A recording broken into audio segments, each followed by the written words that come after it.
Broadcasting from the heart of downtown Boston, EIV's only political program. This is The Spin Room with Jordan Rummel and Mick Jacobs, and on Policy Breakdown, Megan Allen. For today's news, you're watching The Spin Room. You're watching The Spin Room. My name is Jordan Rummel. And I'm Mick Jacobs, and here are tonight's headlines. The White House released its $3.9 trillion budget proposal. The budget includes a minimum wage increase to $10.10, big boosts to education funding, and money for Green Line extension. Representative Michael Capuano asked to include a transit project, and he got it. The Green Line will extend all the way to Medford under President Obama's plan. But bad news for Medford, President Obama's budget isn't going anywhere on Capitol Hill. Good news for everyone else, no noisy construction. Speaker of the House Boehner called the proposed plan the most irresponsible budget yet. And we agree. There is nothing responsible about a longer Green Line commute. Speculation surrounding Rand Paul throwing his hat in the 2016 presidential race continues to balloon. The Kentucky senator won CPAC's straw poll in a landslide, receiving 31% of the nearly 2,500 votes. The Sons of Liberty, who fought against British soldiers writing their own warrants, would today make a bonfire of secret orders issued by federal police. The Sons of Liberty risked everything to guarantee your right to a trial by jury. They would today call out to the president. They would say, "We will not be detained, spied upon, nor have our rights abridged. We will not submit, and we will not trade our liberty for security. Not now, not ever." Senator Ted Cruz of Texas trailed in second place at 11%, and only 8% went to New Jersey Governor Chris Christie. Republican organizers are attracted to Paul, whose libertarian politics brands him as a maverick. And those voters are apparently forgivable or forgetful when it comes to Paul's alleged transgressions, including plagiarizing whole paragraphs from Wikipedia in speeches. New York Senator Kirsten Gillibrand's bill to place sexual assault cases within the military outside of the chain of command was blocked last week by a vote of 55 to 45, 5 votes short of the 60 necessary to avoid debate. 11 Republican senators, including 2016 hopefuls Rand Paul and Ted Cruz, voted in support of the measure. The bill also had the support of Minority Leader Mitch McConnell of Kentucky, a strategic vote for the senator who will square off against Secretary of State Alison Lundergrimes in the midterm election this November. Now, how is the vote strategic? Well, McConnell doesn't exactly have the best track record when it comes to women's rights. Over his career, the senator from Kentucky has voted against the Lilly Ledbetter Act, twice voted against the Paycheck Fairness Act, and voted multiple times against the Violence Against Women Act, as well as attempts to reauthorize the measure. Let's hope voters in November see this vote for what it truly is, a calculated yes vote for a bill that McConnell was certain that was not going to pass. Central Intelligence Agency employees apparently think their jurisdiction allows them to spy on the Senate. Anonymous sources confirm the CIA gained access to computer networks used by the Senate Intelligence Committee to carry out the Senate's investigation of the CIA's detention and interrogation programs. CIA snooping provides the agency with information, allowing them to see the Senate's every move in the investigation. With the government now spying on themselves and us, it would seem our leaders are more paranoid than Nixon. In response to the agency's conduct, the CIA's Inspector General has begun an internal investigation, while the FBI and Justice Department have launched their own separate reviews. Former Alaskan governor and current reality star Sarah Palin made another attempt to bring herself back into the media spotlight, this time at 2014 Conservative Political Action Conference. This time through the A&E reality show Duck Dynasty. Remember when their skirts got all tangled up over their heads just recently when our buddy from Duck Dynasty, Phil, remember this? These folks, man, they're quick with a quote about some latest outrage against the latest victimized identity group. They're professionals at taking offense. The show was canceled over anti-gay statements made by cast member Phil Robertson and subsequently revived a week later by the network. Palin praised the network's decision as a victory of America's return to devout Christian views. The only thing she would praise more would be her own return to the TV screen, but unlike Duck Dynasty, there's no moral reason for the American people to bring back Sarah Palin's Alaska. Congresswoman Michelle Bachmann also made waves last week at CPAC when she remarked in an interview, quote, "The gay community have so bullied the American people, and they have intimidated politicians so much that politicians fear them. Everybody run, the rainbow coats are coming." From anybody else, this quote would seem quite absurd. But honestly, this is nothing new from Bachmann, whose previous comments include the efforts of our slave-owning founding fathers to abolish slavery, or her insistence that women be, quote, submissive wives. I almost hope she runs for president again in 2016 just so we can watch her lose. Those were this week's top stories, and now here's Megan Allen with tonight's policy breakdown.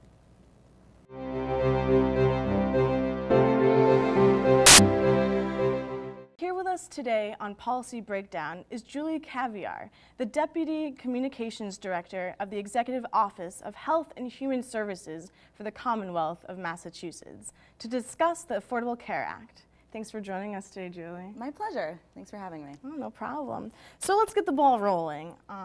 So where do we stand now with signups in comparison since the launch, and what is our goal? Sure.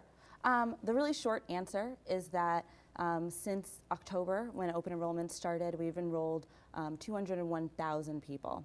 And this doesn't even include the 72,000 additional folks that we are, as we speak, literally processing and getting enrolled and making sure that they have the coverage they need now. But to really understand where we are and why that number may sound large or may sound small compared to other states is that we have to go all the way back to 2006, when then Governor Mitt Romney and a Democratic legislature worked together to pass 2006 now historic healthcare reform, which, as you may know, was the model for Massachusetts Affordable Care Act. Here, right? That's right here in Massachusetts, nation-leading affordable care. So what that meant for us is, since then, we have gained near universal coverage at 97%. That's something that no other state can even come close to. So we're really focused on getting that 3% of people who don't have coverage, the coverage that they need now and today. So I already have employer-provided coverage. So how does the new healthcare law affect me and others in that situation? So this is a great question. In general, better coverage for employers means better coverage for you. We've got new small business tax credits that mean cheaper coverage for employers and better coverage for you.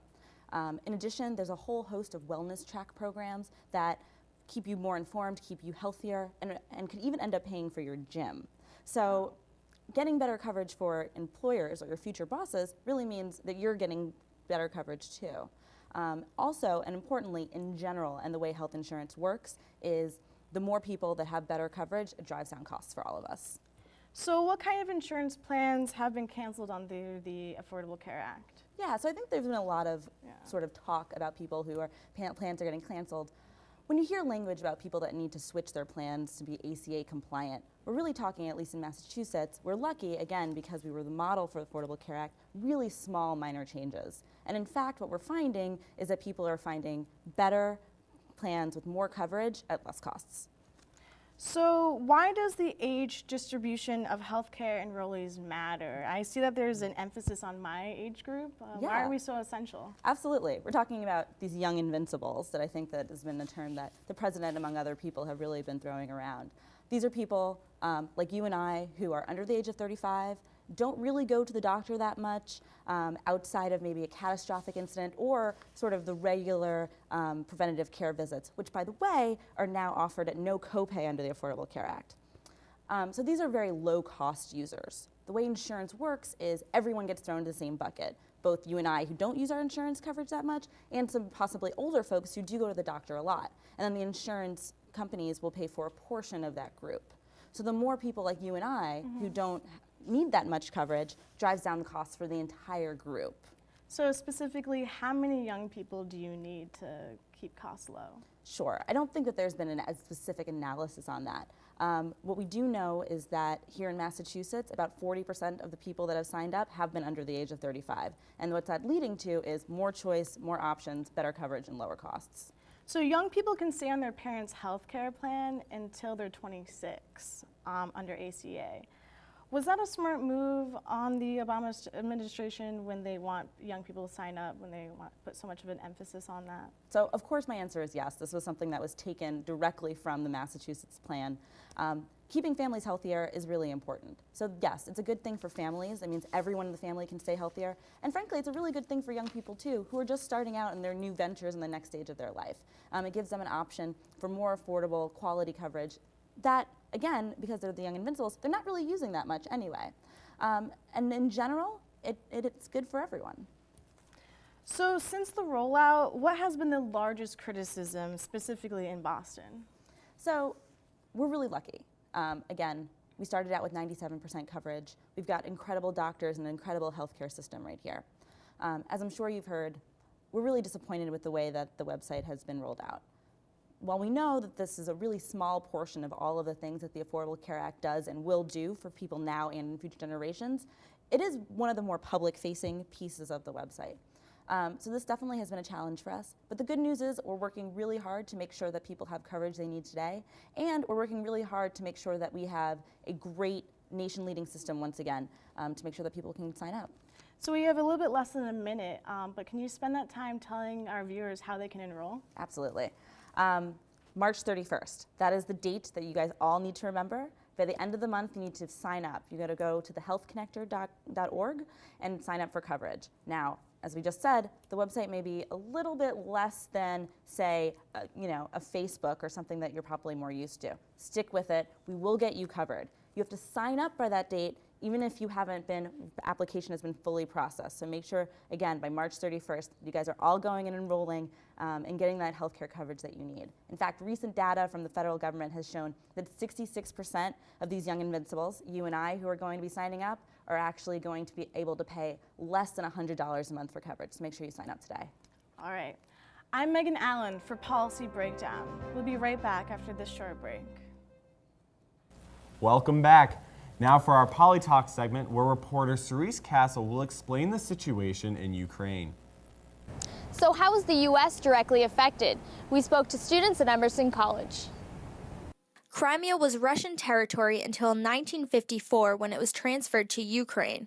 Ukraine's economy has been heavily dependent on Russia since. In December, Ukraine was expected to sign a trade deal with the EU. It would have helped it to thrive more independently, but the president signed a deal with Russia instead. Most citizens opposed Russia's dominance over the country, so they protested Ukraine's government.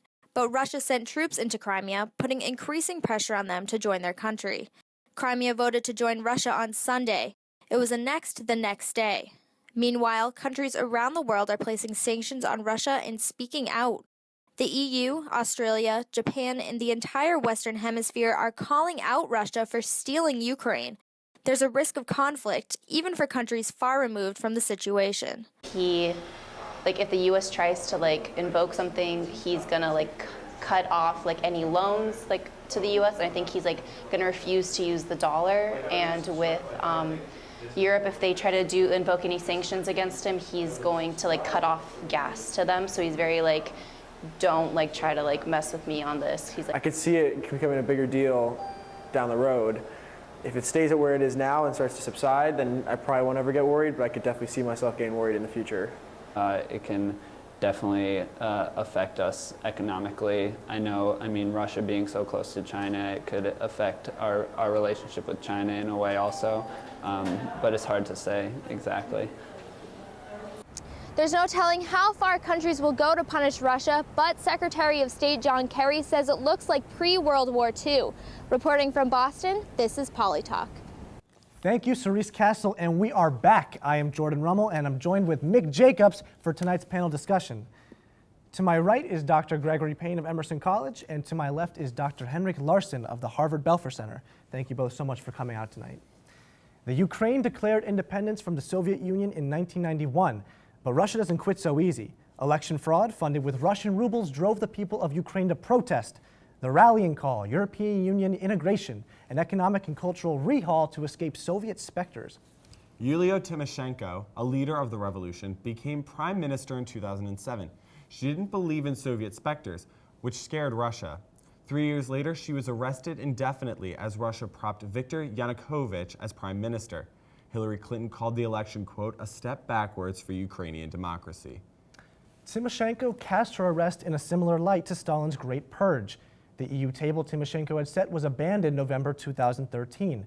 Prime Minister Yanukovych refused to integrate. 3 days passed, and 50,000 protesters met riot police with tear gas. Within a week, 350,000 protesters destroyed the statue of Lenin. March of this year. Peaceful protests for EU integration have been continuously met with violence. Now, the violence is centralizing in Crimea. As pro-Russian protesters enter the mix, Russian troops have invaded the Crimean parliament and flown Russia's flag, blasted Madonna's Vogue, and flipped calendars all the way back to 1990. John Kerry recently phoned Russia's foreign minister, mistaking the number for Shazam's IT help. Dr. Larson, is there any way you could give us just a brief, of right now, what are we seeing happening over in Russia and Crimea and Ukraine? What is the, up to the moment, what is the status? So the outcome of the referendum in Crimea is given. They are going to vote probably around 80% for joining Russia. But the crucial thing is, what is Russia's reaction going to be? Is Russia going to recognize the referendum? Are they going to annex Crimea as a part and expanding Russia's territory? That is the crucial question. And we have heard today some ambiguous comments from the Russian Foreign Minister Lavrov, who said, we respect the voice of the Crimean people. But does that mean that they will really recognize and annex Crimea as a part of Russia? That is the crucial question. Right. And do you have a sense of the makeup of the Crimean people? What is the makeup ethnically? It's around 60% ethnic Russians. Okay. And this is a region that has been more Russian than Ukrainian. It was given when it was still given to Ukraine when this peninsula was still part of the Soviet Union, and at the time when no one would think that the Soviet Union would break up in 1954, by then Secretary General Khrushchev, who himself was a Ukrainian native, gave administratively Crimea to Ukraine. But the problem was no one would think at the time that the Soviet Union was going to break up. It was the Soviet Union that was going to throw capitalism discard them to the history books, not the other way around. So that's why you have the problem. When the Soviet Union then collapsed, then suddenly you had this territory that had been historically part of Russia suddenly was part of Ukraine. Okay. Mick, do you have something? Well, I was actually going to ask Dr. Payne a question. Secretary of State John Kerry today came out saying that he and the rest of the West do not recognize this referendum in Crimea, and whether or not the Crimean people actually vote in favor of potentially separating from the Ukraine, and the West doesn't recognize that. What is the political significance of that? Well, I think as my colleague has just said, it really comes down to the messaging. It comes down to the narrative. And I think from the Russian perspective, they probably look at this as a mistake by Khrushchev, 50 years ago. But I think also more importantly, what they're saying in their message is that because the majority of people are Russian and they want to join Russia, that they should be able to do that. I think what Kerry is saying, you're a part of the Ukraine. We can't continue to go back and undo maybe bad mistakes in the past. So I think we've seen the United States basically say, regardless of what the referendum is, and I agree with my Harvard colleague that it's going to be overwhelmingly positive, that Crimea stays with the Ukraine. And I think this is what's going to be very interesting to see exactly what Mr. Putin is going to do. Mm-hmm. My view is he's going to move quickly. He's going to say we have to represent the will of the people. They want to be a part of Russia. Mm-hmm. And then I think the chess match is going to be what is the EU going to do, what is the United States going to do? And I think we're very limited on what we can do. Mm-hmm. And the significance of the fact that there is such a high ethnic Russian population in Crimea, I know has been a topic for these past few weeks. And one of Putin's reasonings for going into Crimea in the first place is that he says that there is threat to Russians within the country, to radical nationalists within the country. And many people have said that there's very little to no, how do I phrase this? There's very little to no merit in that statement. Is there any merit to those statements, or what do you actually believe is his Well, main I think motive? from Putin's perspective, if I'm crafting a narrative that's going to play into what my approach in terms of power and my approach to trying to rebuild the Soviet Union and establish Russia as it once was, We want definitely to show that there are Russians that need to be protected and that Russia is going to come down and take it. I think, again, that type of argument, though, is there are quite a few people who have of Hispanic and Mexican descent in California. Should we basically let them vote and we just would add Mexico could annex California? I mean, I don't follow that at all. There are a lot of people who speak Russian in New York. Should we just free that and that's a part of Russia also? It's a faulty argument. I think this is just basically Putin flexing his muscle. But unfortunately, from my perspective, he's playing 1950s politics in an era which has radically changed. We're living in a global village, and I think that he needs to demonstrate the image that we saw in the Olympics of Russia attempting to be a part of that. Unfortunately, he's decided he's back to the Stalin days. Is there room? I want to just add to this that we, from the West, NATO, United States, and European Union started this precedent of changing borders with Kosovo in 1999. And the Russians are using this against us now. They did that in Georgia, recognizing the small republics, Abkhazia and South Ossetia. And if we are allowed to redraw the borders in Europe, Putin's argument, then he has a right to do that as well. And that's what he's doing. So you can say the roles are shifted a little bit because in 1999, we said we should, if humanitarian arguments were in the front seat from the West perspective. But now Putin is using the humanitarian argument. We have to be there to protect Russian citizens in Crimea. That's why we have to change the borders, because of fascists, so-called fascists in Kiev that will cause a lot of trouble for Russian citizens. It's just interesting to see how the tables have shifted. Right. Well, I think one thing, if I could just add, it's very intriguing that when you look at the messaging on both sides, because I was in Barcelona and I heard the Russian perspective, of course here you hear our perspective. We never complicate things. This is probably as complicated as I've heard in terms of mediated reality. We don't go back and say, well, we did the same thing as you pointed out in Kosovo. We don't talk about the fact that we interfered in Iraq. We just look about Mother Russia as coming and taking care of these people. So it's, there's a lot of gray here. Now, looking ahead, is there room for further U.S. involvement, and should there be? Because that's something that's definitely going to come up as the situation continues to grow. So the only thing that the U.S. really can do is to, via diplomatic channels, to convince Foreign Minister Lavrov and Putin that this is a bad idea, or imposing sanctions, like freezing assets of oligarchs, Russian oligarchs abroad, which in turn will maybe push Putin. But I think they are pretty vague because the Russian interest in Ukraine is overwhelming. They have so close historical and ethnic ties to Ukraine, such a big country, the largest in Europe, apart from Russia, in terms of territory. So thinking that we can deter Putin from doing what he's doing through economic sanctions from the US perspective, I think is wrong. I think the most significant actor on the ground is the European Union, not because it can also impose sanctions, and the European Union is the Russia's greatest trade partner. So in that sense, we have bigger leverage in terms of pressuring the Kremlin. But the crucial tool that the European Union has is financial and economic incentive, convincing the Ukrainian government, the new government in Kiev, that they have prospects of integrating with the European market. Mm-hmm. So that's something that will have to go in the long term. Right. And in the short run, the Europeans are bailing the Ukrainians out because they are facing bankruptcy within very few months. The Europeans, more than the United States, the Americans, are playing a role in terms of convincing Kiev of looking westward. And I would say, I think also, from the American perspective, it seems as though we seem to think the European Union is not doing enough. Mrs. Merkel, who you know much better, is someone who's, even though she's a close friend with Putin, has said he's living in another universe. I mean, he has a different perspective than most people do of the world today. So when you think of the American response, Fox News has said, well, Obama's not doing what he should do. Well, what did George Bush do in Georgia? What can we do? I mean, we are very war weary. We've entered in various wars in the past. If we look at the budget that we've said for the Pentagon, it's going to be the lowest since 1940. America is not ready for hard power involvement. And I think it's, as you said, the European Union, and I hope that you can exert the influence, needs to take the leadership role here. Yeah. Well, I think that about does it for us today. Thank you again so much for coming to talk to us. We are going to be heading right back to the spin room after this short commercial break. So stay tuned.